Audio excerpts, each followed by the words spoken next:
Bueno, hoy le voy a hablar del tema ¿por qué y para qué oramos? Para aquellos que toman nota. ¿Por qué y para qué oramos? Escuche esto que le voy a decir. Cuando uno se pregunta que por qué hace algo, se está preguntando por las razones que tiene para hacer algo. Cuando usted dice, voy a viajar a tal lugar, y alguien en la familia le pregunta, ¿y por qué? Le está pidiendo que le dé las razones, el motivo por el cual va a viajar. Así que si la pregunta la aplicamos al tema de la oración, pues cuando decimos que ¿por qué oramos? También estamos preguntando ¿qué? Las razones que usted y yo tenemos para orar. ¿Tiene razones para orar? Amén. Vamos a ver si ahora sus razones coinciden con las que dicen en la Biblia. Pero también dijimos en el título que ¿para qué oramos? Cuando usted se pregunta ¿para qué?, lo que quiere averiguar es ¿qué busca? ¿Qué quiere conseguir? ¿Qué quiere lograr con su oración? Si al mismo viaje del familiar que hablábamos hace un momento, y ya le preguntaron que por qué quiere viajar, pero ahora le hacen una segunda pregunta. ¿Y para qué? Entonces él dice, no, es que quiero conseguir un trabajo, es que me dijeron que allá venden ciertos productos más baratos. Entonces está dejando claro cuáles son sus objetivos, sus propósitos. En la oración también debemos saber para qué estamos orando, qué perseguimos, qué queremos lograr, qué resultados queremos obtener. Escuche esto que le voy a decir que es muy importante. Si usted no tiene claro por qué ora y para qué ora, usted puede llevarse una decepción muy grande. Ay, pastor, ¿cómo así? ¿Cómo me va a llevar decepciones con Dios? ¿Cómo me voy a llevar decepciones en la vida cristiana? Claro, porque si usted no conoce las razones del por qué ora y cuáles son sus objetivos, de acuerdo a la palabra del Señor, usted va a terminar pidiendo cosas que se salen ¿de qué?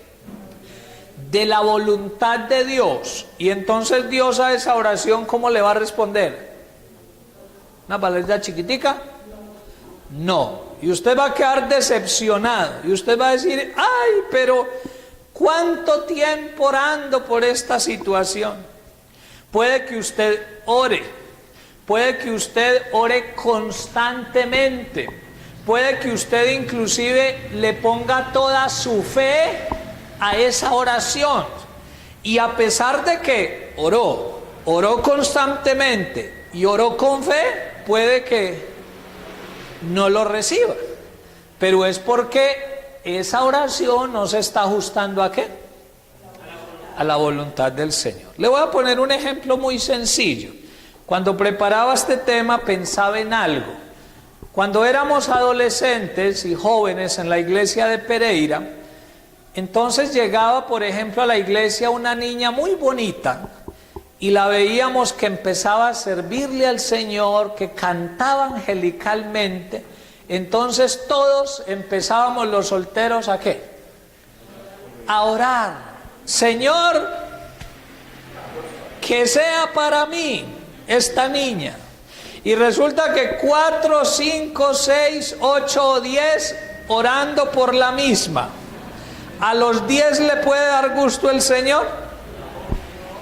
Es un ejemplo para entenderlo de manera muy fácil. Tendría Dios que cortar una pierna, la cabeza, otro pedacito y darle 10 pedacitos a los 10 que están orando, pero sabemos que eso no ocurre. Le coloco ese ejemplo simplemente para demostrarle que hay oraciones de las que vamos a recibir como respuesta un no, porque Dios sabe que eso no nos conviene. De esos 10, me acuerdo mucho que cuando éramos adolescentes orábamos por una niña que se llamaba Olguita. Y era una niña muy bonita, muy tierna, muy buscadora de Dios. Entonces todos decíamos, yo necesito una como esa. Y éramos, yo creo que 10 o más orando por Olguita. Y pues déjeme decirle que a los 10 que orábamos, Dios nos dijo no. Y se fue con otro. ¿Cierto? Ninguno de los 10 que orábamos por Olguita obtuvimos la respuesta que queríamos en ese tiempo. Y si Dios no me hubiese dicho no, entonces hoy no estaría casado con quien es mi esposa, con quien tengo un buen hogar, a quien amo y quien ha sido mi complemento. Olguita era el complemento para John Jairo, otro amigo mío, ¿cierto? Otro pastor, pero no era el complemento para mí. Entonces Dios a mi oración en ese tiempo dijo no. ¿Por qué? Porque me quería ver mal Dios, porque quería hacerme el feo, porque Johnny no tenía rosca con Dios y John Jairo sí. No, simplemente no era la voluntad del Señor. Entonces hoy vamos a entender un poco sobre cómo orar, por qué oramos y para qué oramos. ¿Le interesa? Amén. Primera de Juan capítulo 5 versículo 14. Perdón, leamos desde el 13. Primera de Juan 5, 13. ¿Lo tienen? Póngale mucha atención. Sígame allí, es tan amable, sin perder su dedito de las líneas. Estas cosas os he escrito a vosotros que creéis en el nombre del Hijo de Dios, para que sepáis que tenéis ¿qué? Vida eterna. Y para que creáis en el nombre del Hijo de Dios. Me detengo ahí. ¿De quién viene hablando en el versículo? De Jesucristo, del Hijo de Dios. Versículo 14. Y esta es la confianza que tenemos en Él. ¿Quién es Él? Jesucristo, exacto. Sigamos la segunda frase. Que si pedimos alguna cosa, ¿cómo? Conforme a su voluntad, Él nos oye. Ojo, ¿cómo hay que pedir?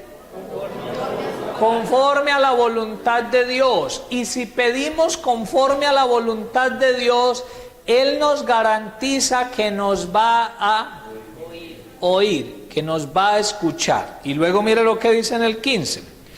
Y si sabemos que Él nos oye en cualquiera cosa que pidamos, sabemos que tenemos las peticiones que le hayamos hecho. Míreme acá si es tan amable. Note algo.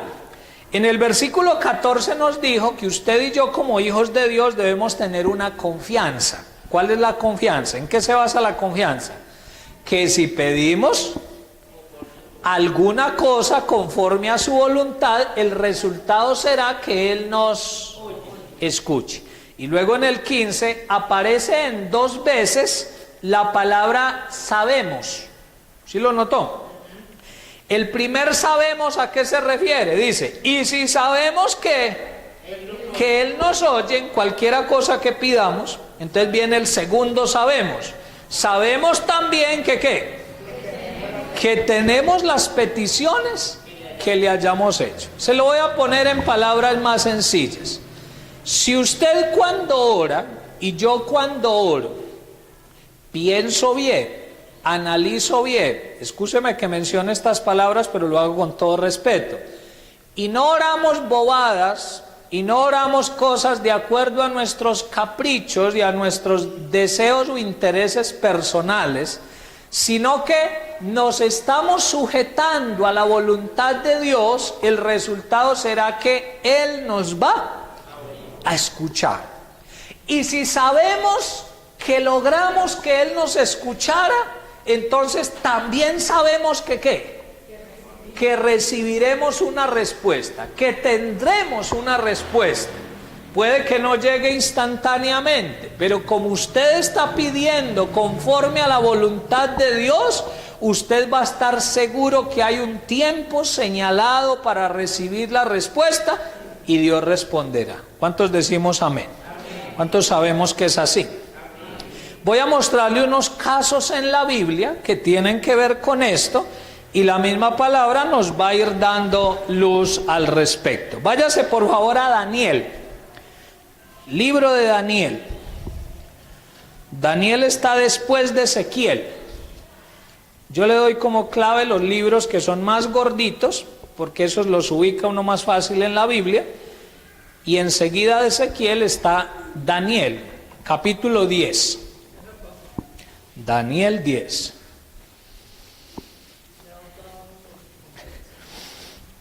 Y eso está bien. Si usted no sabe buscar, dígale al de enseguida, lea con el de enseguida. Estamos aprendiendo a buscar en la Biblia. Eso hace parte del crecimiento cristiano también. Amén. Daniel 10. Y mire, vamos a leer los primeros 3 versículos y luego saltamos al 10. ¿Listo? 1 al 3. En el año 3 de Ciro, rey de Persia, fue revelada palabra a Daniel, llamado Belsasar, y la palabra era como verdadera y el conflicto grande. Pero él comprendió la palabra y tuvo ¿qué? Inteligencia en la visión. Me detengo, míreme acá si es tan amable. Dice que un hombre llamado Daniel, un hijo de Dios, recibió una revelación de Dios. Y dice que esa revelación era ¿cómo? Hay una palabra en el verso 1 y la palabra era verdadera. O sea, no era un invento de Daniel, no era que lo creó en su mente, sino que de verdad Dios le estaba mostrando, le estaba revelando algo. Pero aunque era verdadera, el mismo versículo 1 dice que eso le generó en el corazón un ¿qué? Un conflicto ¿cómo? Grande. Y permítame decírselo así. ¿Alguna vez Dios le ha revelado cosas que le generen un conflicto en su corazón? ¿Sí o no? Algunos cuantos hacen que sí, pero la respuesta es que sí.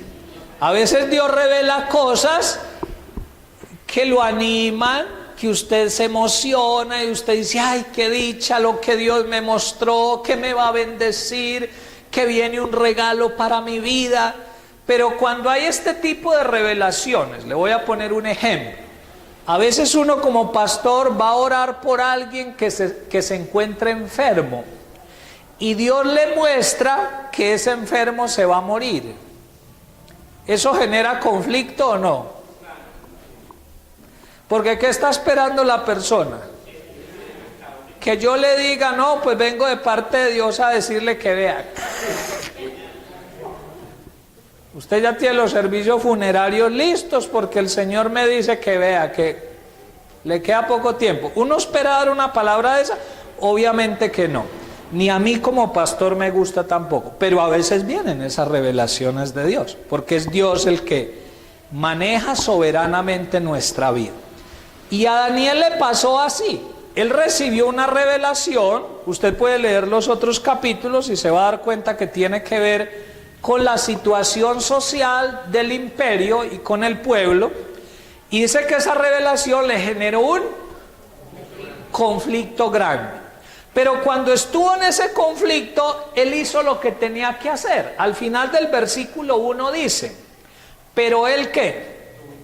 Comprendió la palabra y tuvo inteligencia en la visión. Luego dice en el 2, en aquellos días yo, Daniel, estuve afligido por espacio ¿de qué? De 3 semanas. No comí manjar delicado, ni entró en mi boca carne ni vino, ni me ungí con ungüento hasta que se cumplieron ¿qué? Las 3 semanas. Le desmenuzo ese pedacito para que lo podamos entender.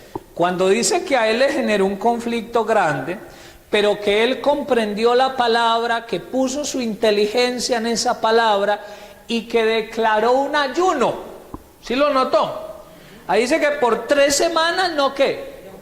No comió, y que en cambio estuvo afligido. Ahí afligido se refiere a que ayunó. Es una forma en el Antiguo Testamento de hablar del ayuno. Ahí no está diciendo de aflicción, de amargura, de angustia, sino que afligió su carne ayunando para Dios. O sea que cuando usted y yo tenemos un conflicto interno, ¿qué sería lo primero que debiéramos hacer? Orar a Dios, buscar a Dios en oración, ayunar, vigilar, intensificar la búsqueda de Dios. ¿Pero realmente lo hacemos? ¿Cierto que no? Tenemos un conflicto y nos desesperamos, empezamos a buscar otras soluciones, empezamos a hablar con el uno allí, con el otro allí, ¿y qué hago? ¿Y usted qué opina? ¿Y usted qué me dice? En vez de buscar al que tiene el mejor consejo, que se llama nuestro Dios. Eso hizo Daniel, y mire lo que obtuvo como respuesta, versículo 10, en ese mismo capítulo, pero el versículo 10. ¿Lo tienen? Ahí está Daniel en el ayuno, y mire lo que le pasa. Y aquí una mano me tocó e hizo que me pusiese sobre mis rodillas y sobre las palmas de mis manos. Y me dijo: Daniel, varón muy amado, está atento a las palabras que te hablaré y ponte en pie, porque a ti he sido enviado ahora. Mientras hablaba esto conmigo, me puse en pie temblando. Y aquí viene el versículo muy importante. Entonces me dijo: Daniel, ¿no qué? No temas. Escuche esto, porque desde el ¿qué? Primer día. ¿Cuál día? Primer día, porque desde el primer día que dispusiste tu corazón, ¿a qué? A entender y a humillarte en la presencia de tu Dios. ¿Qué pasó? Fueron oídas tus palabras, y a causa de tus palabras, ¿yo qué? Yo he venido. Míreme acá si es tan amable. Ilustrémoslo de la siguiente manera. Recibe Daniel una revelación, ¿sí? Esa revelación le generó un conflicto, pero él, en vez de desesperarse, ¿qué fue lo que hizo? Buscó a Dios, ayunó. Y aunque pasaron ¿cuántos días? 3 semanas, 21 días. Desde acá, desde cuando recibió la revelación hasta que vino el ángel, ¿hay cuánto? 21 días. Pero a pesar de esos 21 días de oración, cuando el ángel viene a traerle la respuesta, le deja claro a Daniel de que cuando lo escucharon. Parece que no escuchó. ¿Desde cuándo fue escuchada su oración? Desde el primer día. El ángel viene y le dice: Daniel, quiero dejarte claro que aunque estuviste orando y ayunando 21 días, puedes tener la seguridad que desde el primer día tu oración fue escuchada. Pero en el mismo versículo dice las características que tenía la oración de Daniel. ¿Era cualquier oración? Dice ahí, desde el primer día en que ¿qué? Eso, por ahí están diciendo, en que dispusiste tu corazón para 2 cosas: para entender y para humillarte en la presencia del Señor. Seamos honestos en lo que voy a preguntar. Uno cuando ora, generalmente ora para entender la voluntad de Dios. ¿Cierto que no? Uno quiere como que Dios entienda que yo tengo la razón. Sí me hago entender así. O sea, uno como que ora y como que quiere convencer a Dios que uno tiene la razón, y como que Dios diga: ay, sí, ay, wow, esos argumentos tan sólidos de tu oración, tenés razón, yo te tengo que responder. No quisiera eso, pero no es así. Uno ora es para entender la voluntad del Señor. Y como Daniel oró con las características que eran, entonces ¿desde cuándo fue escuchado? Desde el primer día. ¿Oró Daniel de acuerdo a lo que leímos en el primer versículo de Primera de Juan? ¿Oró con esa característica? Claro, oró conforme a la voluntad de Dios. Y por haber orado conforme a la voluntad de Dios, Dios lo escuchó. Y como tenía la seguridad que Dios lo había escuchado, entonces también sabía que iba a recibir la respuesta.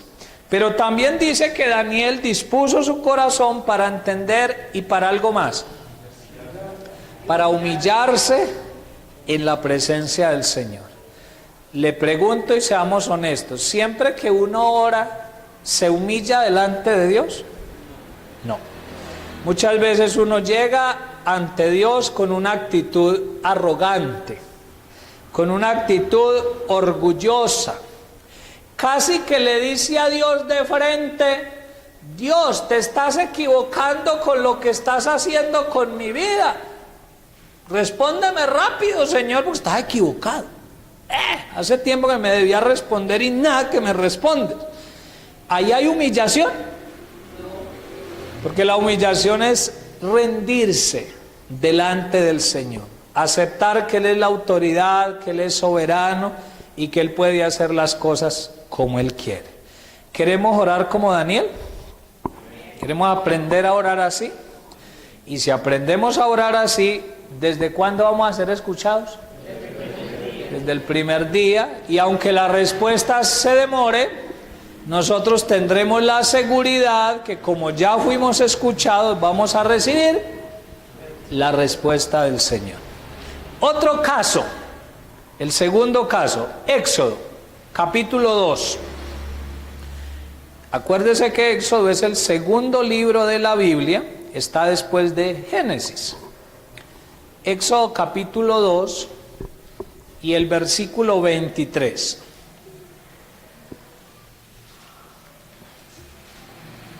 Éxodo 2, 23. Y vamos a leer solamente 3 versículos, 23 al 25. ¿Lo tiene? Amén. Éxodo 2, 23 al 25. Póngale atención a todas las palabritas. Aconteció que después de muchos días murió el rey de Egipto, y los hijos de Israel, ¿qué hacían? Gemían a causa de la servidumbre, o sea, de la esclavitud. ¿Y qué más? Y clamaron, y subió a Dios el clamor de ellos con motivo de su servidumbre. ¿Y qué pasó en el 24? Y oyó Dios el gemido de ellos y se acordó de su pacto con Abraham, Isaac y Jacob. Y miró Dios a los hijos de Israel y los reconoció Dios. Acuérdese de esa historia. ¿Dónde estaba el pueblo de Israel? En Egipto. ¿Qué estaban haciendo allá? ¿De paseo en las pirámides? No, ¿cierto? ¿Qué les pasaba allá? Esclavos en Egipto. Entonces vivían maluco porque eran esclavos. Y Dios entonces dice que escuchó, pero ¿qué fue lo que escuchó? Ahí decía claramente: el gemido de ellos. Y en el versículo 23 nos había dicho que cuando la gente estaba cansada de la esclavitud y de la servidumbre, hicieron 2 cosas: gimieron y clamaron. Ayúdeme, ¿qué es clamar? ¿Seguro? ¿Pedir equivale a clamar? ¿Cómo, Anderson? Rogar, suplicar.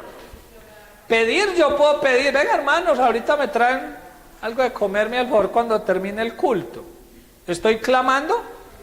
No. El clamor sería: mire, hermano, les ruego, por favor, es que vea, el estómago está vacío, ahorita me hace el favor, me dan algo de comer. Eso ya empieza a ser súplica, a ser un clamor. Y si pasamos al gemido, ¿qué es el gemido? Lina, ¿qué es? Llorar, exacto. ¿Usted ha llorado por alguna petición? Yo creo que sí. Hay peticiones por las que uno derrama el corazón delante de Dios y hasta las lágrimas se le vienen. Señor, ten misericordia, Señor, ayúdame. Piensen lo que le voy a decir. Puede parecer una bobada, pero no es bobada. Dios necesita para responderme que yo gima y yo clame. Dios necesita, ojo lo que estoy preguntando, ¿Dios necesita que yo gima y yo clame para que me responda? No, porque hay unos que no gimen y no claman y reciben respuesta, entonces no es una regla. No es que cuando usted gima y clame, a Dios se le activa un botón y ¡pum!, hay que responderle porque gimieron y clamaron. No, no es eso. Ojo, Dios no se beneficia en nada si yo le gimo o le clamo. ¿Él se beneficia? ¿Él es más Dios porque yo gemí? ¿Y menos Dios si no gemí? No. Entonces, ¿el beneficiado quién es? Somos nosotros.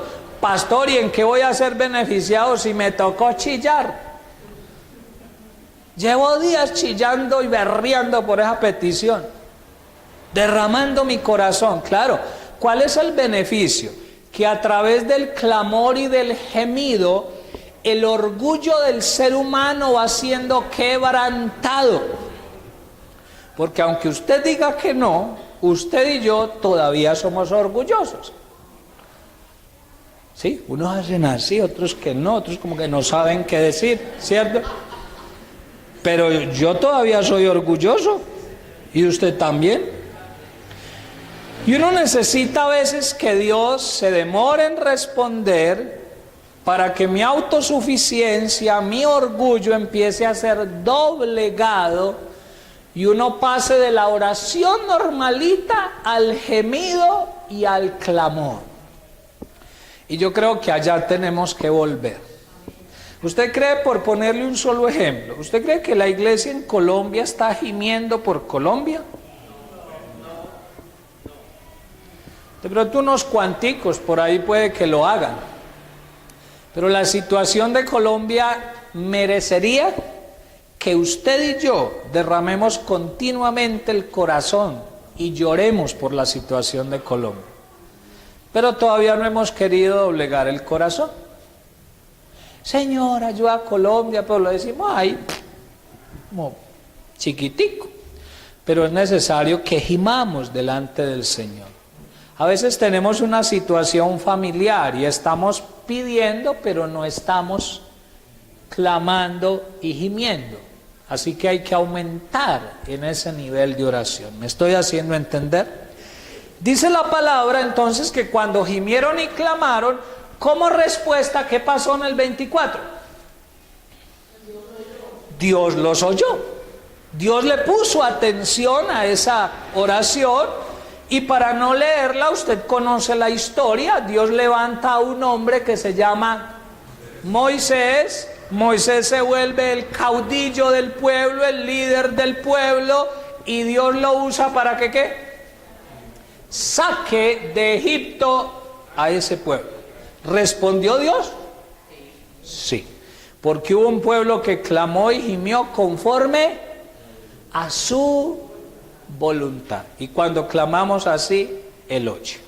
Vaya a otro pasaje, por favor. Números. Números es el cuarto libro de la Biblia. Se encuentra en el segundo libro en Éxodo, luego sigue Levítico y luego sigue Números. Números 11. Números 11.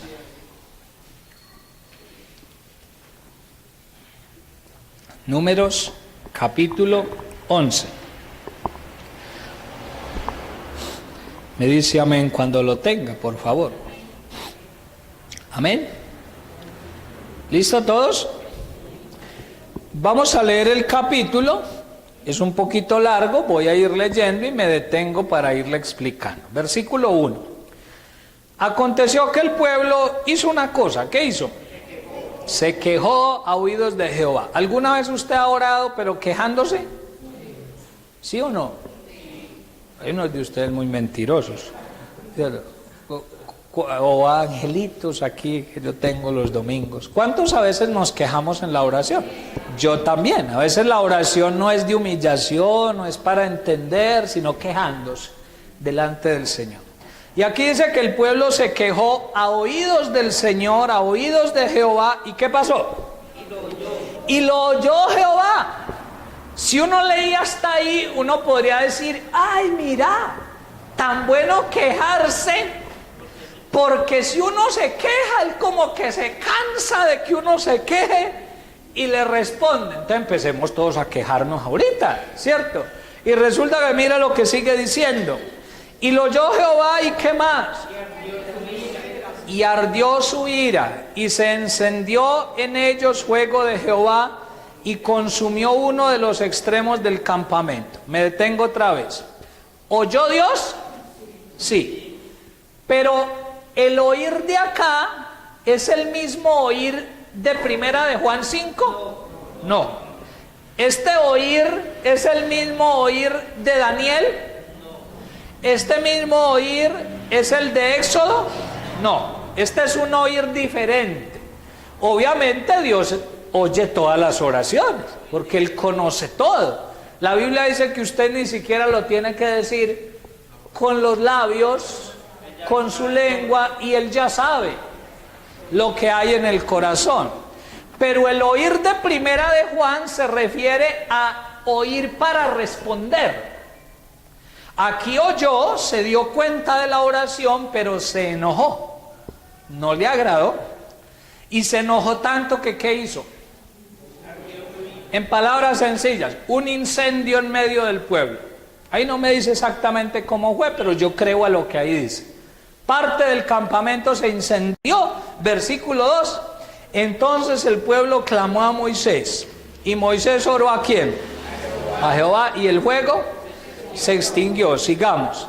Y llamó a aquel lugar Tabera, porque el fuego de Jehová se encendió en ellos. Y la gente extranjera que se mezcló con ellos tuvo un vivo deseo, y los hijos de Israel también volvieron a llorar y dijeron, ¿quién nos diera qué? A comer carne. Versículo 5. Nos acordamos del pescado que comíamos, ¿dónde? En Egipto de balde. Los pepinos, los melones, los puerros, las cebollas y los ajos. Y ahora nuestra alma se seca. Pues nada, sino este maná en vuestros ojos. Paremos ahí. ¿Cuál era el alimento que Dios le daba al pueblo en el desierto? Maná. Con respeto voy a decir esto. ¿Dios hará un maná maluco? Pues yo no he comido porque yo no vivía allá en ese tiempo, ¿cierto? Yo creo que usted tampoco.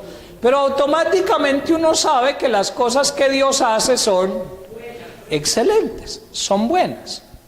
Ese era el alimento que ellos necesitaban, nutritivo, delicioso. Ahí dice cómo lo preparaban. Mire lo que dice versículo 7. Y era el maná como semilla de culantro, que es como un cilantro más grande, y su color como color de bedelio. El pueblo se esparcía y lo recogía y lo molía en molinos o lo majaban morteros y lo cocía en caldera, o sea que lo podían cocinar, o hacía de él ¿qué? Tortas. Su sabor era como sabor de ¿qué? De aceite nuevo. Y cuando descendía el rocío sobre el campamento de noche, el maná descendía sobre él. Vuelvo y le pregunto, ¿el maná era maluco? Pero dice que el pueblo se empezó a quejar y empezaron a orar, oiga, maná todos los días. Por la mañana, al mediodía, por la noche. Mamá, ¿qué hay de desayuno?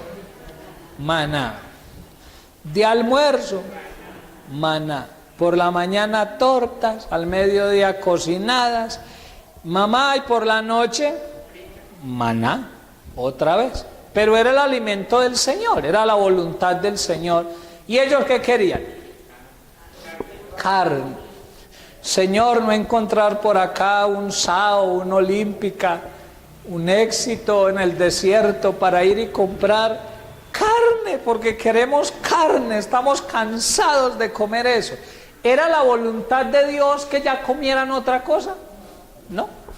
Dios estaba realizando un proceso en el corazón de ellos y por eso los tenía comiendo maná, que era un alimento muy bueno, porque lo mandaba el Señor. Sigamos leyendo. Versículo 10. Y oyó Moisés al pueblo que lloraba por sus familias, cada uno a la puerta de su tienda, y la ira de Jehová se encendió en gran manera, también le pareció mal a Moisés. Y dijo Moisés a Jehová, ¿por qué has hecho mal a tu siervo? ¿Y por qué no he hallado gracia en tus ojos, que has puesto la carga de todo este pueblo sobre mí? O sea, ¿quién se empezó a quejar también? Moisés. ¿Qué se le afectó? Por ahí dijeron, la fe. Tanta quejadera de ese pueblo terminó por afectarle la fe, porque acá se está quejando también el bendito. Le está diciendo a Dios, queja, esa es la oración. Versículo 12. Concebí yo a todo este pueblo, lo engendré yo para que me digas, llévalo en tu seno, como lleva la que cría al que mama, a la tierra de la cual juraste a sus padres. ¿De dónde conseguiré yo carne para dar a todo este pueblo? Porque lloran a mí diciendo, danos carne que comamos. No puedo yo solo soportar a todo este pueblo que me es pesado en demasía. Y si así lo haces tú conmigo, yo te ruego que me des ¿qué? Muerte. Si he hallado gracia en tus ojos y que yo no vea mi mal. Mire hasta dónde llegó la influencia del pueblo, hasta dónde se afectó la fe, que el líder del pueblo, que le estaba pidiendo a Dios. Dios, vea, yo no quiero eso, más bien quíteme, que yo me muera, pero esta situación es muy dura. No estaba respetando la voluntad del Señor. Versículo 16. Entonces Jehová dijo a Moisés, reúneme 70 varones de los ancianos del pueblo y sus principales, y tráelos a la puerta del tabernáculo de reunión y esperen allí contigo. Y yo descenderé y hablaré allí contigo y tomaré del espíritu que está en ti y pondré en ellos, y llevarán contigo la carga del pueblo y no la llevarás tú solo. O sea, Dios le empieza a dar una solución. A pesar de la queja, Dios es misericordioso y le empieza a dar una solución. Versículo 18. Pero al pueblo dirás, santificaos para mañana y comeréis ¿qué? Carne. Porque habéis llorado en oídos de Jehová diciendo, ¿quién nos diera comer carne? Ciertamente mejor nos iba en Egipto. Jehová pues os dará ¿qué? Carne y comeréis. No comeréis un día, ni 2 días, ni 5 días, ni 10 días, ni 20 días, sino hasta ¿qué? Un mes entero, hasta que os salga, ¿por qué? Por las narices. Yo no dije eso, lo está diciendo Dios. Ahí dice, eso no se lo inventó el pastor. Ahí dice, hasta que le salga ¿por dónde? Por las narices. ¿Y qué? Y la aborrezcáis, ¿por cuanto qué? Menospreciasteis a Jehová que está en medio de vosotros, y llorasteis delante de él diciendo, ¿para qué salimos acá de Egipto? Entonces dijo Moisés, mira lo que dice Moisés, 600,000 de a pie es el pueblo en medio del cual yo estoy. Y tú dices, les daré carne y comerán un mes entero. ¿Se degollarán para ellos ovejas y bueyes que les basten? ¿O se juntarán para ellos todos los peces del mar para que tengan abasto? En otras palabras dijo ¿qué? Yo no le creo. Este gentío en este peladero que se llama desierto. Y yo no veo por ahí que haya un jumbo cerquita, una hacienda de ganado, nada. Ni que los peces estén por ahí, o sea que no creyó a la palabra de Dios. Y mire lo que dice Dios, 23. Entonces Jehová respondió a Moisés, ¿acaso se ha cortado la mano de Jehová? Ahora verás si se cumple mi palabra o no. Se la dedico. Amén.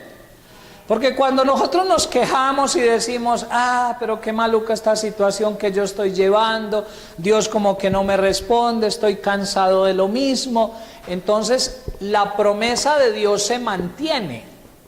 Así no haya llegado, la promesa se mantiene. ¿Y qué tiene que hacer uno? Creer a la promesa del Señor. Moisés no creyó. Moisés vio eso como tan difícil que dijo, no, el Señor está loco. ¿De dónde va a sacar el Señor carne para cuántas personas? 600,000. Si da duro darle carne a los de la casa. Y más si piden una grande como yo. Imagínense 600,000 personas. Pero era la palabra del Señor. Y me asombra porque la palabra de Dios es fuerte y le dice, oiga Moisés, ¿Acaso qué? Se ha cortado mi mano. Lo voy a decir de otra manera y no estoy alterando el versículo. Simplemente se lo estoy diciendo en palabras sencillas, con todo respeto con Dios. Dios está diciendo, ¿acaso soy mocho? ¿Es que usted cree que yo me volví cojo, que no tengo dedos, que no tengo manos para poder hacer con usted lo que yo quiera y darle respuesta a su petición? ¿Es que cree que yo soy mocho o qué? Y entonces al final le dice, pues vas a ver si se cumple o no mi palabra. Lo vas a ver. Y por eso se la dedico, porque yo sigo creyendo que la palabra de Dios se va a cumplir en mi vida. Y yo espero que usted lo crea también. Amén. Sigamos leyendo. Me perdí. 24, gracias. Me emocioné y me perdí. Y salió Moisés y dijo al pueblo las palabras de Jehová, y reunió a los 70 varones de los ancianos del pueblo y los hizo estar alrededor del tabernáculo. Entonces Jehová descendió en la nube y le habló, y tomó del espíritu que estaba en él y lo puso en los 70 varones ancianos, y cuando posó sobre ellos el espíritu profetizaron y no cesaron. Y habían quedado en el campamento 2 varones llamados el uno Eldad y el otro Medad, sobre los cuales también reposó el espíritu. Estaban estos entre los inscritos, pero no habían venido al tabernáculo, y profetizaron en el campamento. Y corrió un joven y dio aviso a Moisés y dijo, Eldad y Medad profetizan en el campamento. Entonces respondió Josué, hijo de Nun, ayudante de Moisés, uno de sus jóvenes, y dijo, Señor mío Moisés, impídelos. Y Moisés le respondió, ¿tienes tú celos por mí? Ojalá todo el pueblo de Jehová fuese profeta, y que Jehová pusiera su espíritu sobre ellos. Y Moisés volvió al campamento, él y los ancianos de Israel. Listo, aquí viene otra vez lo importante. 31. Y vino un viento de Jehová, y trajo ¿qué? Codornices del mar, o sea, aves, y las dejó sobre el campamento un día de camino a un lado y un día de camino al otro, o sea que eran muchas alrededor del campamento, y casi 2 codos sobre la faz de la tierra.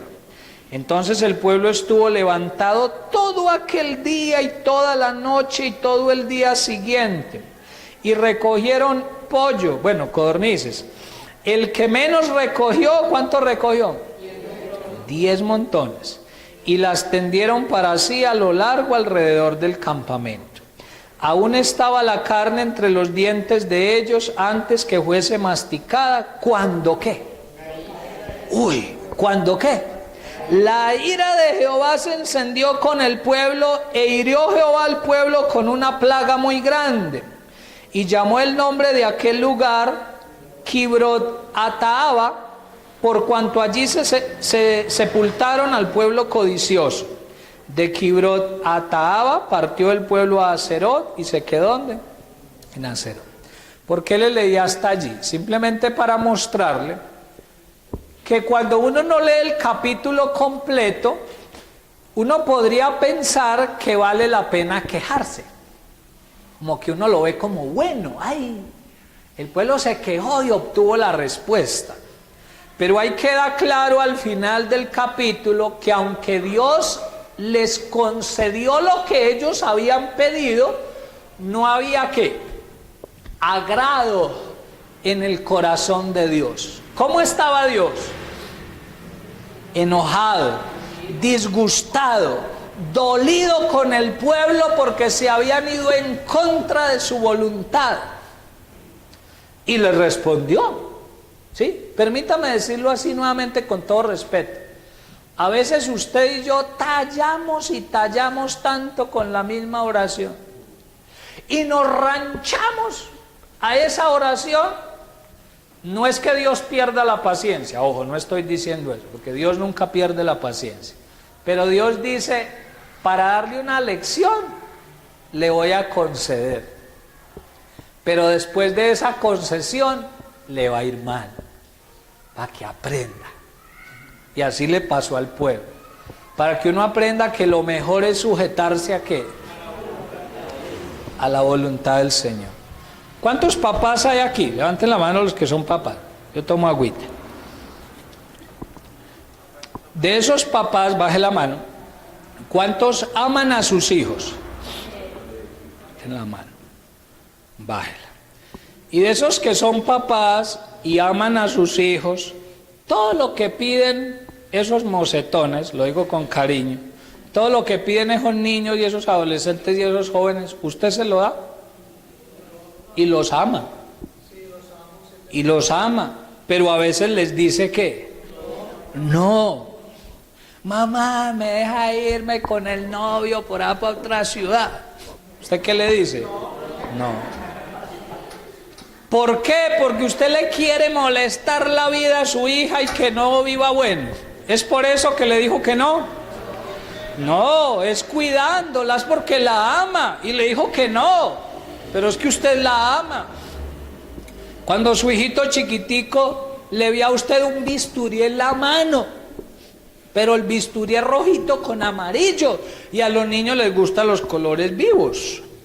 Entonces dice, mamá, plete, yo coto aquí. ¿Cierto? ¿Usted le pasa el bisturí? Dice, ay, tan lindo, yo como te amo, haga con él lo que quiera, claro, tú eres mi hijo. Usted no le pasa el bisturí. La razón es sencilla. Él no va a hacer algo bueno con el bisturí. Él corre riesgos con el bisturí. ¿Me hago entender ya con eso? Dios a muchas cosas le va a decir no. A otras cosas le va a decir espere, de pronto después. Y si usted se rancha y molesta y dice, pues de pronto le pasa lo del pueblo. De pronto le concede Dios el asunto, pero detrás de eso se le viene una consecuencia negativa. ¿Queremos eso? Obviamente que no. Entonces, ahí quería hacerle la diferencia, que el oír de Primera de Juan y el de Daniel y el de Éxodo no es el mismo de Números. Este es un oír donde sí escuchó, donde Dios le dio gusto, pero estaba disgustado, estaba enojado. En los otros casos había agrado de Dios de responderle a sus hijos, porque ellos habían pedido conforme a ¿qué? A su voluntad. Le voy a terminar regalándole unas frases, si quiere anótelas, son unas conclusiones de lo que estamos hablando. Conclusiones.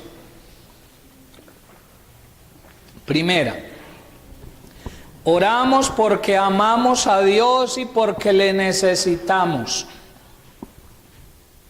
Ve, nadie dijo amén.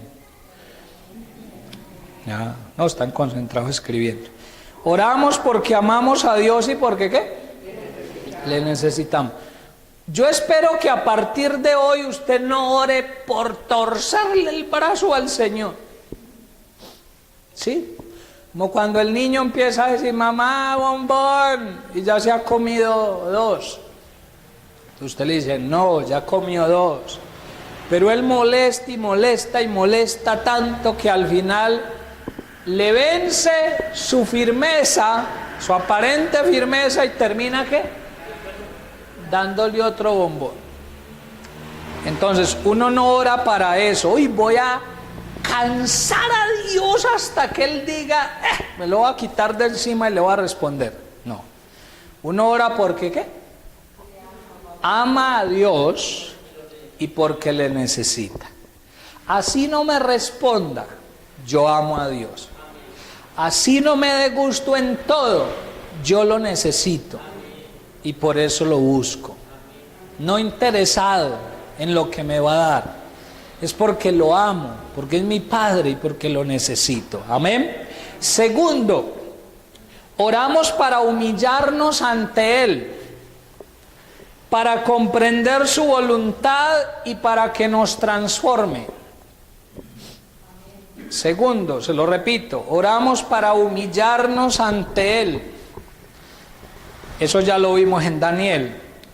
Para comprender su voluntad y para que nos transforme. Si usted hasta el día de hoy no oraba así, yo espero que empiece a orar así. ¿Sí?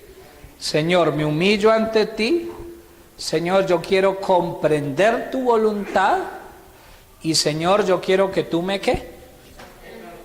me cambies, me transformes. Tercera conclusión. Esta está buena. Si no se acuerda de ninguna otra, pues se acuerda de esta, hermano, valió la pena la predicación, con esta gripa que tengo. Dice, no oramos para convencer a Dios que nosotros tenemos la razón, sino para aceptar que Él siempre tiene la razón. Otra vez, no oramos para convencer a Dios que nosotros tenemos la razón, sino para aceptar que Él siempre tiene ¿qué? La razón. Mire, hay unos muy buenos para argumentar. Eso empiezan a orar y eso le dan explicaciones a Dios, casi que le hacen una presentación en PowerPoint y se la presentan a Dios dándole los argumentos del por qué le tiene que responder. Pero uno no ora para eso, uno no ora para hacer caer en cuenta a Dios que Él se equivocó y que yo tengo la razón. Uno ora es para reconocer y para aceptar que Él siempre tiene la razón. Si me dijo que sí, Él tenía la razón. Si me dijo espere, Él tenía la razón. Si me dijo no, Él también tenía la razón. Volviendo a lo que le dije al principio, ¿se acuerda del caso de que orábamos por una muchacha? En nuestra mentalidad de jóvenes, eso le decíamos cosas a Dios. Yo me acuerdo, yo le decía a Dios, es que Olguita es tierna. Ay, yo estoy grabando y que le llegue esta Olguita. No, mentira, ella sabe. Y entonces yo oraba, Señor, Olguita te sirve. Señor, vea cómo habla de Dios esa muchacha. Señor, vea ya ahora. ¿Qué estaba haciendo ahí? Como tratando de convencer a Dios que yo tenía la razón. Y de todos modos, ¿qué me dijo? No, y ya le expliqué. Si me hubiera dicho que sí, pues me hubiera perdido de la bella dama que está ahí atrás, ¿cierto? No tendría un hogar tan bonito con mi esposa. Dios tenía a Olguita, no es que fuera mala muchacha, es una excelente muchacha. Está con otro pastor, compañero mío, ¿cierto? Que no oro, lo más tremendo es que no oro. Y se la llevó, ¿cierto? Porque esa era la voluntad del Señor. Pero con ese ejemplo me hago entender, usted le puede dar a Dios los argumentos que quiera. Señor, yo me quiero ir para Estados Unidos. Por esto, por esto, por esto, por esto, por esto, por esto. 1000 razones del por qué me debo ir para Estados Unidos, presentado a el Señor Jesucristo, firma usted. Y resulta que no, Dios no lo va a convencer eso, porque es que la oración es para que uno se convenza que Él tiene la razón. ¿Está dispuesto? ¿Asume el riesgo hoy? Otra conclusión. Oramos aceptando de forma anticipada la respuesta de Dios, sea cual sea. Le repito, oramos aceptando de forma anticipada la respuesta de Dios, sea cual sea. ¿Está dispuesto a eso? Que cuando usted empiece a orar, antes de orar usted ya esté diciendo, Señor, yo voy a orar, pero anticipadamente yo acepto tu respuesta, sea cual sea. Porque es que es muy complicado, bajo el plano terrenal, cuando un muchacho va donde el papá o la mamá, papá, me da permiso de tal cosa, es que vengo a pedirte permiso. Ojo lo que está diciendo, vengo a pedirte permiso. Supuestamente la frase dice que ¿qué? Que está dispuesto a aceptar lo que le diga. Pero el papá dice, no, hoy no. Y ahí mismo se enojan, ah, sí, yo ya sabía que usted me iba a decir que no. Entonces, ¿para qué vino a pedir permiso? ¿Sí me hago entender? O sea, ¿para qué pidió permiso si no va a aceptar lo que le vayan a decir? Cuando uno pide permiso, pues está dispuesto a que le digan que sí o que no. Cuando yo voy donde mi pastor, mis autoridades, pastor, usted me autoriza a viajar a tal parte, a hacer tal cosa, anticipadamente yo estoy dispuesto a sujetarme. Si me dice que sí, qué rico, muchas gracias. Si me dice que no, pastor, usted sabrá por qué. Muchas gracias también.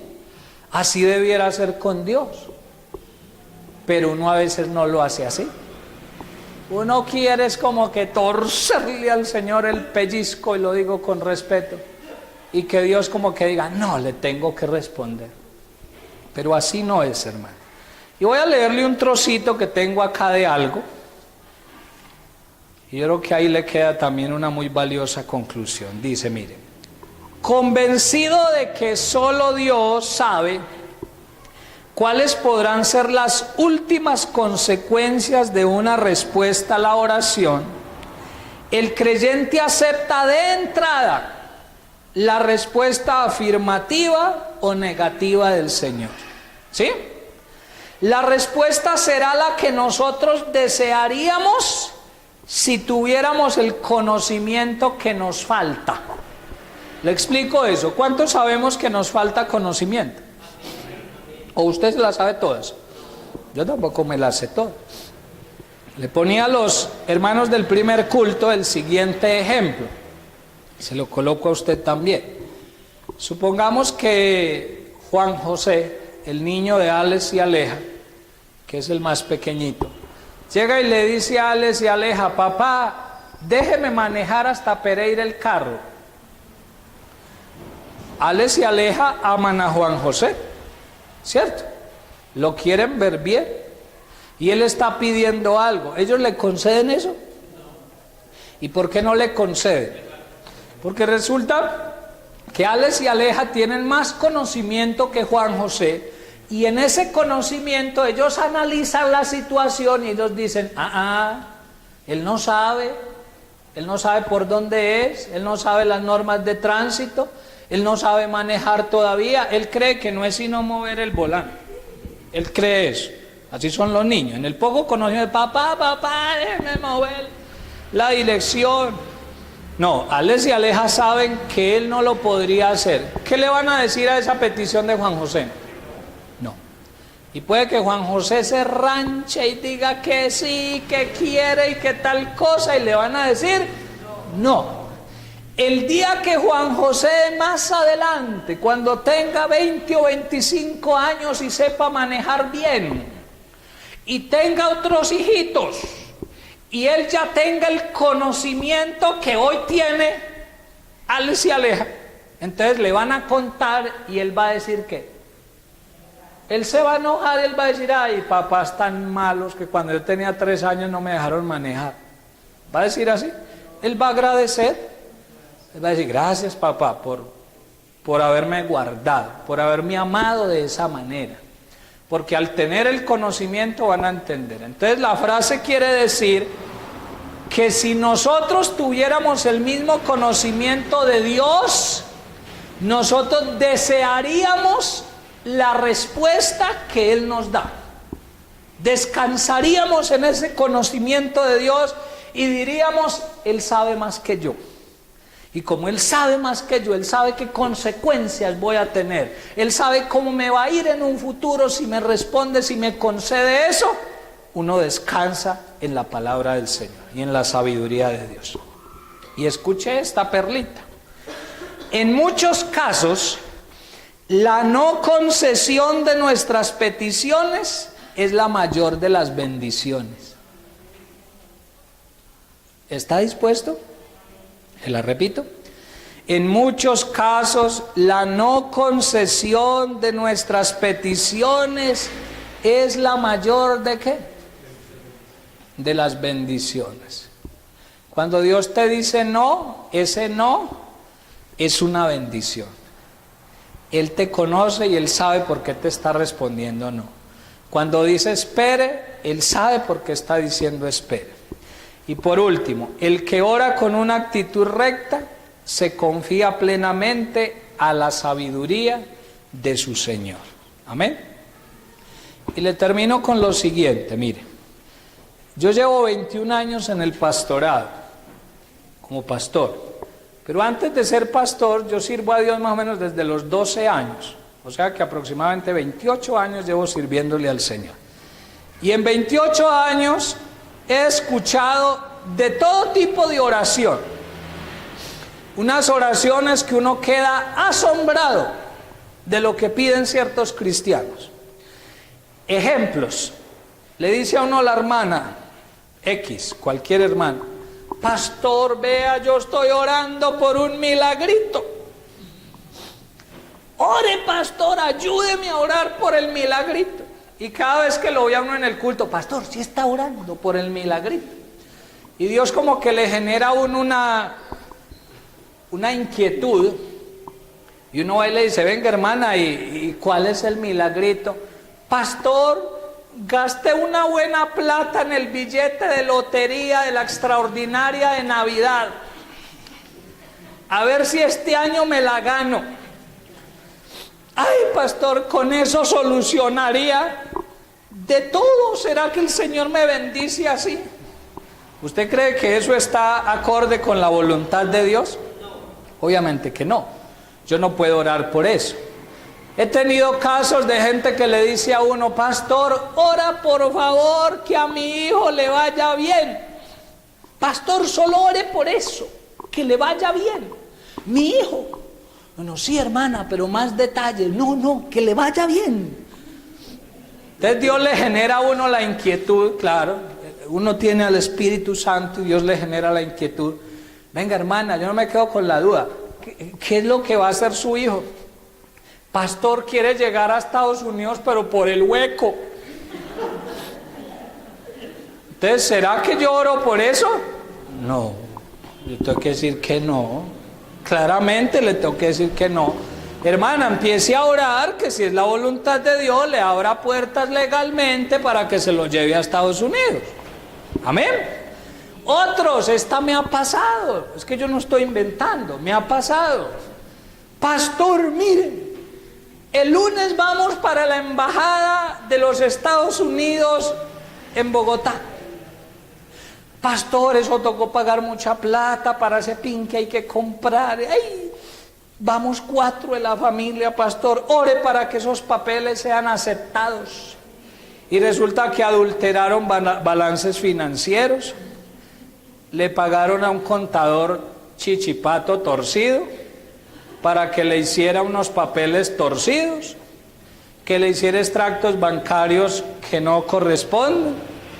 ¿Usted cree que Dios ahí le está respaldando? Que cuando usted se pare en la ventana de la embajada, los angelitos van a estar tocando trompetas al lado suyo. Deje de ser iluso.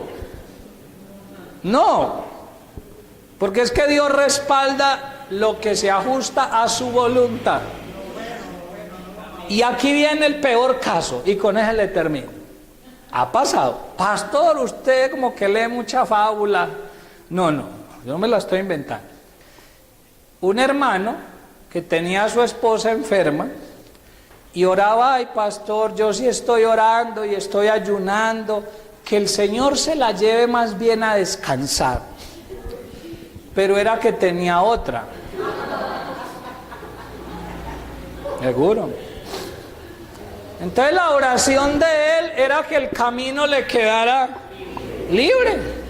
Tenía un compromiso con esta mujer que, aunque estaba enferma, era su esposa. Tenía que respetar el compromiso con el Señor, pero él hasta ayunos hacía.